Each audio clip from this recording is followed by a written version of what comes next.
Hello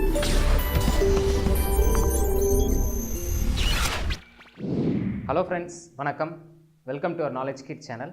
இன்றைக்கி நம்ம பார்க்க போகிற வீடியோ என்னென்னு பார்த்தீங்கன்னா எக்கனாமிக்ஸில் பேசிக் கான்செப்ட்ஸ் ஆஃப் எக்கனாமிக்ஸ்ன்றது தான் பார்க்க போகிறோம். ஸோ இந்த வீடியோக்கு போகிறதுக்கு முன்னாடி எக்கனாமிக்ஸ்னாலே நம்ம எல்லாருக்கும் ஒரு ஃபியர் ஒன்று இருக்குது. எக்கனாமிக்ஸ்னாலே ரொம்ப ஒரு கடியான சப்ஜெக்ட், போரிங்கான சப்ஜெக்ட். ஸோ இப்படி ஒரு மிஸ்கான்செப்ஷன் இருக்குது.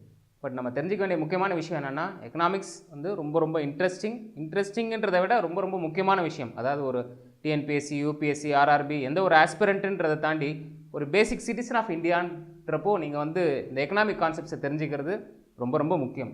எப்படி வந்து அரசியலமைப்பு சட்டத்தை பற்றி நமக்கு ஒரு நாலேஜ் வேணுமோ அது மாதிரி இம்பார்ட்டண்ட்டான ஒரு விஷயம் என்னென்னு பார்த்தீங்கன்னா எக்கனாமிக்ஸ் பற்றி தெரிஞ்சுக்கிறது. ஸோ இந்த வீடியோ வந்து பேசிக் கான்செப்ட்ஸ் ஆஃப் எக்கனாமிக்ஸ் என்னன்றதை பற்றி தான் ஃபோக்கஸ் பண்ண போகுது. ஸோ இப்போது வீடியோவுக்கு போகலாம். ஸோ இந்த எக்கனாமிக்ஸ்ன்ற டேர்ம் எதுலேருந்து வருது இல்லை வந்துச்சு அப்படின்றத பார்த்தீங்கன்னா, ஒரு ஏன்ஷியன் க்ரீக் வேர்ட் ஓய்கோனோமிகோஸ் அப்படின்றது. அப்படின்னா ஓய்கோஸ்னா ஹவுஸ் ஹோல்ட்ஸ், நோமோஸ்னா மேனேஜ்மெண்ட். ஸோ ஓய்கோனோமிகோஸ் அப்படின்னா ஹவுஸ் ஹோல்ட் மேனேஜ்மெண்ட்டுன்ற அதுதான் வந்து அதோட பேஸ் வேர்ட். பட் இன்னும் லார்ஜர் டேர்ம் எக்கனாமிக்ஸ் அப்படின்றது எதை பற்றி டீல் பண்ணுறதுன்னு பார்த்தீங்கன்னா, குட்ஸ் அண்ட் சர்வீசஸ். ஸோ அதை தான் இப்போது நம்ம ஜிஎஸ்டி வந்துருக்கல, குட்ஸ் அண்ட் சர்வீஸ் டேக்ஸ்னு சொல்கிறோம். So economy as a whole define பண்ணும்போது இந்த குட்ஸ் அண்ட் சர்வீசஸை பற்றி டீல் பண்ணுறது தான் இந்த எக்கனாமிக்ஸ்ன்றது. ஸோ ஹோல் கான்டெக்ட் இந்த குட்ஸ் அண்ட் சர்வீஸ்ன்றது நம்ம குட்ஸ்னா ஒரு பர்டிகுலர் குட்ஸ்ன்னு பார்க்குறோம். பட் குட்ஸ்ன்றது applicable to common to everything. அதாவது எந்தெந்த பொருள் இருக்கோ அது எல்லாத்துக்குமே அப்ளை ஆகிறது அந்த குட்ஸ். அது ரிலேட்டட் சர்வீசஸ். ஸோ இதுன்றது ரொம்ப பெரிய term. So goods and services பற்றி டீல் பண்ணுறது தான் எக்கனாமிக்ஸ்ன்றது. ஸோ எக்கனாமிக்ஸ்னால் என்ன, எக்கனாமினா என்ன, இது நிறையா வாட்டி மாறி யூஸ் பண்ணுவோம், நம்ம கன்ஃபியூசிங்காக இருக்கும். ஸோ எக்கனாமிக்ஸ்னால் என்ன, எக்கனாமின்னா என்ன, அதை பார்க்கலாம் ஃபஸ்ட். ஸோ எக்கனாமிக்ஸ்னால் என்ன அப்படின்னா, large number of interrelated activities includes production, distribution and consumption of goods and services. So for example அப்படின்னா என்ன அப்படின்னா, இப்போ ஒரு பொருள் வந்து தயாரிக்கிறாங்க. ஃபார் எக்ஸாம்பிள் ஒரு மர சாமான் தயாரிக்கிறோன்னா அது வந்து என்னென்ன இது பண்ண, அதை வந்து ஃபஸ்ட்டு ப்ரொடியூஸ் பண்ணணும், அப்புறம் அதை எடுத்துகிட்டு போய் ஒரு இடத்துல மார்க்கெட்டில் கொண்டு போய் சேர்க்கணும், அந்த மார்க்கெட்லேருந்து ஒருத்தவங்க வாங்குவாங்க. ஸோ இதுதான் வந்து production, distribution and consumption. So இது மூணு சேர்ந்த இதுதான் வந்து எக்கனாமிக்ஸ்ன்றது. ஸோ இது எக்கனாமிக்ஸில் என்னென்ன இருக்குது, இது எப்படி நம்ம மேனேஜ் பண்ணுறோம், எப்படி வந்து எஃபெக்டிவாக நம்ம இதை மேனேஜ் பண்ண போகிறோம், இருக்கிற கொஞ்சோண்டு ரிசோர்ஸஸ் வச்சு நம்மளால் எப்படி மேனேஜ் பண்ண முடியும், அதை எப்படி அந்த குட்ஸ் அண்ட் சர்வீசஸை வந்து நம்ம மேட்ச் பண்ணுறோன்னு சொல்கிறது தான் எக்கனாமிக்ஸ். ஸோ எக்கனாமினா என்ன? So study of economics of particular unit. அதாவது இது வந்து எக்கனாமிக்ஸ்ன்றது ப்ராட் ஸ்கேல், அதை பர்டிகுலராக வந்து படிக்கிறதுன்றது தான் எக்கனாமி. ஸோ எக்கனாமிக்ஸ்ன்றது தியரி, எக்கனாமின்றது அதோட practical application. So economy of a country அப்படின்னு சொல்லுவோம். எக்கனாமிக்ஸ்ன்றது தியரி, எக்கனாமின்றது it's a practical application. So economy is the relationship between goods, services and supply of money in a region. அதே எக்ஸாம்பிள் எடுத்துக்கிறேன். For example மர sofa ஒன்று நம்ம produce பண்ணுறோம் அப்படின்னா, ஸோ அந்த மர சோஃபா வந்து ஃபஸ்ட்டு ப்ரொடியூஸ் பண்ணிவிட்டு அதை கொண்டு போய் ஒரு மார்க்கெட் பிளேஸில் போய் விற்கிறது தான் சர்வீஸ். அப்புறம் அதை கொண்டு போய் திருப்பியும் வந்து ஒரு கன்சியூமர் வந்து வாங்கி வீட்டுக்கு எடுத்துகிட்டு போகிறாங்கன்னா அது மணி கொடுத்து வாங்குறாங்க. ஸோ இது மூணு எல்லாத்தையும் சேர்ந்தது தான் வந்து உங்களோட எக்கனாமின்றது. It's a relationship between goods, services and supply of money in a region. அதுதான் வந்து எக்கனாமின்றது. ஸோ எக்கனாமிக்ஸ்னால் பார்த்துட்டோம், எக்கனாமினா என்னென்னு பார்த்துட்டோம். ஒரு எக்கனாமியோட சேலஞ்ச் என்ன? ஃபார் எக்ஸாம்பிள் இந்தியன் எக்கனாமி இருக்குது. இந்தியன் எக்கனாமியோட சேலஞ்ச் என்ன அப்படின்னு கேட்டால் என்னன்னு சொல்லுவீங்க நீங்கள்? To produce goods and services for it's people but the resources R limited and population is huge. அதான் ஏன் இந்தியன் எக்ஸாம்பிள் எடுத்துகிட்டேன்னா இதுதான் டிப்பிக்கல் இந்தியாவோட ப்ராப்ளம். நமக்கு ரிசோர்ஸஸ் கம்மி, பட் பாப்புலேஷன் இந்த சைடில் வந்து ரொம்ப அதிகம். ஸோ இதை எப்படி கரெக்டாக மேனேஜ் பண்ணி நம்ம எப்படி குட்ஸ் ப்ரொடியூஸ் பண்ணுறோம், எப்படி மணி பீப்புள்கிட்ட வந்து ரிவால்வ் ஆகுது, எப்படி வந்து சக்ஸஸ்ஃபுல்லாக வந்து மக்கள் வந்து அவங்களோட லைஃப்பை வந்து வித்தவுட் எனி ஹர்டில்ஸ் வந்து லீட் பண்ணுறாங்கன்னு சொல்கிறது தான் ஒரு சேலஞ்ச் ஆஃப் எக்கனாமி. இதெல்லாம் எப்படி ப்ரொடியூஸ் பண்ணுறது, கரெக்டாக எப்படி அப்ராப்ரியேட்டாக போய் சேர்றதுன்னு சொல்கிறது தான் ஒரு சேலஞ்ச் ஃபார் எனி எக்கனாமி. இன்னொரு எக்ஸாம்பிள் சொல்கிறேன். ஆஃப்ரிக்கன் கண்ட்ரிஸ் இருக்குது. ஆஃப்ரிக்கன் கண்ட்ரீஸில் வந்து ரிசோர்ஸஸ் வந்து நிறைய, பட் பீப்புள் பார்த்தீங்கன்னா ரொம்ப புவராக இருப்பாங்க.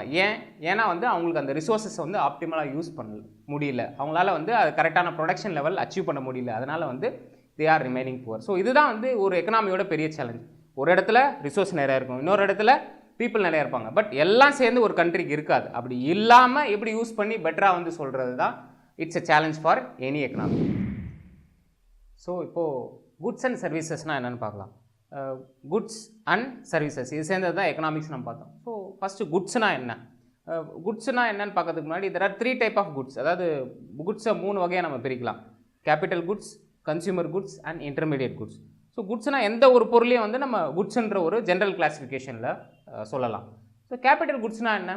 Durable goods used for production process. Durable குட்ஸ்னால் ஏதாவது ஒரு பொருளை வந்து நீங்கள் வந்து ஒரு ப்ரொடக்ஷன் ப்ராசஸ்க்கு யூஸ் பண்ணிங்கன்னா அதை கேபிட்டல் குட்ஸ்னு சொல்லலாம். ஃபார் எக்ஸாம்பிள் மேனுஃபேக்சரிங் இண்டஸ்ட்ரி இருக்குது, கார் மேனுஃபேக்சரிங் இருக்குது, மிஷின் மேனுஃபேக்சரிங் இருக்குது. இந்த மாதிரி மேனுஃபேக்சரிங்கில் எதெல்லாம் யூஸ் பண்ணுறீங்களோ அதெல்லாம் கேபிட்டல் குட்ஸ்னு சொல்லலாம். கன்சியூமர் குட்ஸ்னால் என்ன? Goods like food and clothing consumed ultimately by consumer. அதாவது யார் கன்சியூமர் போய் வாங்குறாங்களோ, ஃபார் எக்ஸாம்பிள் ஒரு நீங்கள் க்ளோத் போய் வாங்குறீங்க, இல்லை வந்து ஒரு ஃபுட் ஐட்டம் வாங்குறீங்க, இதெல்லாம் வந்து கன்சியூமர் குட்ஸ்னு சொல்கிறோம். மூணாவது வந்து இன்டர்மீடியட் குட்ஸ், அதாவது இந்த கேபிட்டல் குட்க்கும் கன்சியூமர் குட்க்கும் நடுவில் இருக்கிறது தான் வந்து இன்டர்மீடியட் குட்ஸ்னு சொல்கிறோம். மெட்டீரியல் இன்புட்ஸ், அதாவது வந்து இந்த ஸ்டீல் ஷீட், த்ரெட்ஸ் இன் கிளாத்திங், அதாவது ஃபார் எக்ஸாம்பிள் நீங்கள் கார் மேனுஃபேக்சர் பண்ணால் அந்த ஸ்டீல் தேவை, அந்த ஷீட்டாக ப்ராசஸ் பண்ணாங்களா அதை இன்டர்மீடியட் குட்ஸ்னு சொல்லலாம். இப்போ ட்ரெஸ் மேனுஃபேக்சர் பண்ணால் அதுக்கு த்ரெட்ஸ் தேவை, ஸோ அந்த த்ரெட்டை வந்து இன்டர்மீடியட் குட்ஸ்னு சொல்லலாம். ஸோ இதை 3 வகையாக நம்ம வந்து குட்ஸை பிரிக்கலாம். சர்வீசஸ்னால் என்ன? Anything which is rendered to supply the goods, அதாவது குட்ஸ் இருக்குது, அதை வந்து ஒரு இடத்துக்கு போய் நீங்கள் மார்க்கெட்டில் போய் சேர்க்கணும், இல்லை மார்க்கெட்லேருந்து இன்னொரு கன்சியூமர்கிட்ட போய் சேர்க்கணும்னா அதுதான் வந்து சர்வீஸ்னு சொல்கிறோம். Activities provided by other people, அதுதான் வந்து சர்வீஸ். சர்வீசஸ்ன்றது ஒரு பெரிய ஒரு இதாக சொல்லலாம். ஏன்னா எல்லாமே அந்த சர்வீசஸ் கீழே வரும். எஜுகேஷனல் சர்வீசஸ், மெடிக்கல் சர்வீசஸ், இது மாதிரி நிறையா இருக்குது, சொல்லிட்டே போகலாம். For example doctor, teacher, lawyer, இது எல்லாமே வந்து சர்வீஸ் இண்டஸ்ட்ரி கீழே தான் வரும். ஸோ இந்த குட்ஸ் தனியாக இருக்குது, சர்வீசஸ் இருக்குது. இது ரெண்டுத்துக்கு இருக்க என்ன ரிலேஷன்ஷிப்? என்ன? Complimentary relationship. தட் இஸ் ரெண்டும் ஒன்றுத்துக்கு ஒன்று சப்போர்ட் பண்ணிக்கிறதுக்கு பேர் தான் goods and relationship. For example நீங்கள் இன்டர்நெட் யூஸ் பண்ணுறீங்க.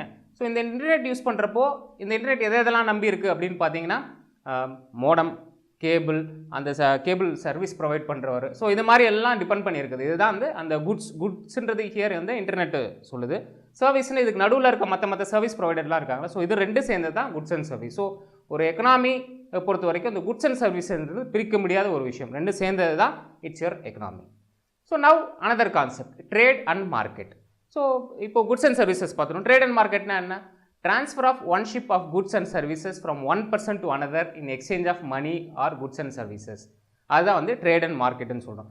ஃபார் எக்ஸாம்பிள் இப்போ வந்து நீங்கள் மார்க்கெட் போகிறீங்க, ஃபார் எக்ஸாம்பிள் ஏதோ காய்கறி மார்க்கெட் போகிறீங்கன்னு வச்சுங்க, ஒரு காய்கறி வாங்க போகிறீங்க. என்ன பண்ணுவீங்க? நீங்கள் உங்ககிட்ட இருக்க பணத்தை கொடுக்குறீங்க, அவங்ககிட்ட அதுக்கு பதிலாக வந்து ஒரு காய்கறி வாங்குறீங்க. அப்படின்னா என்ன? அவங்களோட ஓனர்ஷிப் வந்து உங்களோட ஓனர்ஷிப் கைக்கு மாறுது. இதுதான் வந்து ட்ரேட் அண்ட் மார்க்கெட்னு சொல்கிறோம். A network that allows trade is called as market. அதாவது மார்க்கெட்ன்றது எல்லாம் ட்ரேடர்ஸ். அதாவது ஃபார் எக்ஸாம்பிள் நீங்கள் காய்கறி மார்க்கெட் போனீங்கன்னா இந்த காய்கறிக்காரங்களாம் இருக்கிறது தான் வந்து மார்க்கெட். அங்கே என்ன நடக்குது? அங்கே வந்து ட்ரேட் நடக்குது. நீங்கள் பைசா கொடுக்குறீங்க, காய்கறி வாங்குறீங்க, இதுக்கு பேர் ட்ரேட். இவங்கெல்லாம் சேர்ந்து இருக்க இடம் பேர் மார்க்கெட். இது எந்த வகையான மார்க்கெட்டுக்கும் இது பொருந்தும். அது கமோடிட்டிஸ் மார்க்கெட்டாக இருக்கலாம், கமர்ஷியல் மார்க்கெட்டாக இருக்கலாம், ட்ரேட் மார்க்கெட்டாக, எல்லாத்துக்குமே மார்க்கெட்ன்றது where there are sellers and buyers. Next, so economic system, அதாவது எக்கனாமி பார்த்தோம் என்னென்னு. எக்கனாமிக் சிஸ்டம் வந்து நம்ம 3 வகையாக பிரிக்கலாம். என்னென்னு பார்த்தீங்கன்னா capitalist economy, state economy, mixed economy. So இதிலே வந்து ஸ்டேட் எக்கனாமியை 2ஆக பிரிக்கலாம். என்னென்னு பார்த்தீங்கன்னா சோஷியலிஸ்ட் அண்ட் கம்யூனிஸ்ட். நான் ரிப்பீட் பண்ணுறேன், எக்கனாமிக் ப்ராடாக 3 வகையாக கிளாஸிஃபை பண்ணலாம். First one capitalist, second one state, third one mixed. So state again is divided into socialist and communist economy. So capitalist எக்கனாமினா என்ன அப்படின்றத ஃபஸ்ட்டு பார்க்கலாம். ஸோ இந்த கேபிட்டலிஸ்ட் எக்கனாமின்றதை வந்து யார் இதை அட்வொகேட் பண்ணால் ஆடம் ஸ்மித் அப்படின்றவர் வெல்த் ஆஃப் நேஷன்ஸ் அவரோட புக்கில் வந்து இதை இன்ட்ரடியூஸ் பண்ணார் இந்த கான்செப்ட் இந்த இயர் ஆஃப் 1776. ஸோ அவர் என்ன சொல்கிறாருன்னா, he proposed invisible hand of market forces will bring a state of equilibrium and value to the country. அப்படின்னா என்னென்னா, அதாவது இப்போது மார்க்கெட் இருக்குது, மார்க்கெட்டில் வந்து அந்த ட்ரேட் பண்ணுற ட்ரேடர்ஸ் அவங்களோட participation and involvement will bring a state of, அதாவது அவங்களோட பார்ட்டிசிபேஷன் வந்து ஒரு கண்ட்ரியோட எக்கனாமி வந்து ஒரு ஈக்குலிபிரியம் கொண்டு வரும் அப்படின்ற ஒரு கான்செப்டை சொன்னார். ஸோ அவரோட ஐடியாஸ் என்னென்னு பார்த்தீங்கன்னா ஃப்ரீ மார்க்கெட், நான் இன்டர்ஃபேரன்ஸ் பை கவர்மெண்ட், காம்படிஷன். அப்படின்னா என்னென்னா, இந்த கேபிட்டலிஸ்ட் எக்கனாமியில் வந்து கவர்மெண்ட் பார்ட்டிசிபேட்டே பண்ணாது. ஃபுல்லாக கேபிட்டலிஸ்ட்னா யார்? முதலாளிகளே வந்து ஃபுல்லாக வந்து ஆப்ரேட் பண்ணுவாங்க. அவங்க கண்ட்ரோல் பண்ணுற எக்கனாமியாக இருக்கும். கவர்மெண்ட் எந்த வகையிலும் வந்து இன்டர்ஃபியர் பண்ணாது. It is always between A competition between the capitalist. அதாவது இப்போ ஒருத்தர் யார் முதலாளியாக இருக்காங்களோ அவங்களுக்குள்ளே அந்த முதலாளிக்குள்ளே காம்படிஷன் இருக்குமே தவிர கவர்மெண்ட் எந்த விதத்துலேயும் அது இன்டர்ஃபியர் ஆகாது. அதனால தான் அது பேர் ஃப்ரீ மார்க்கெட்டுன்னு சொல்லுவாங்க. ஸோ டெசிஷன், இதில் என்னென்ன டெசிஷன் அப்படின்னு பார்த்தீங்கன்னா, என்ன ப்ரொடியூஸ் பண்ணணும், வாட் டு ப்ரொடியூஸ், எவ்வளோ ப்ரொடியூஸ் பண்ணணும், how to produce, at which price to sell, எவ்வளோ அந்த பொருளை விற்கணும் அப்படின்றத கவர்மெண்ட்டோ வேறு யாரும் டிசைட் பண்ண மாட்டாங்க. வெறும் அந்த கேபிட்டலிஸ்ட் மட்டும்தான் டிசைட் பண்ணுவாங்க. ஸோ கவர்மெண்ட்டோட ரோல் இதில் பார்த்தீங்கன்னா நில் ஆர் 0.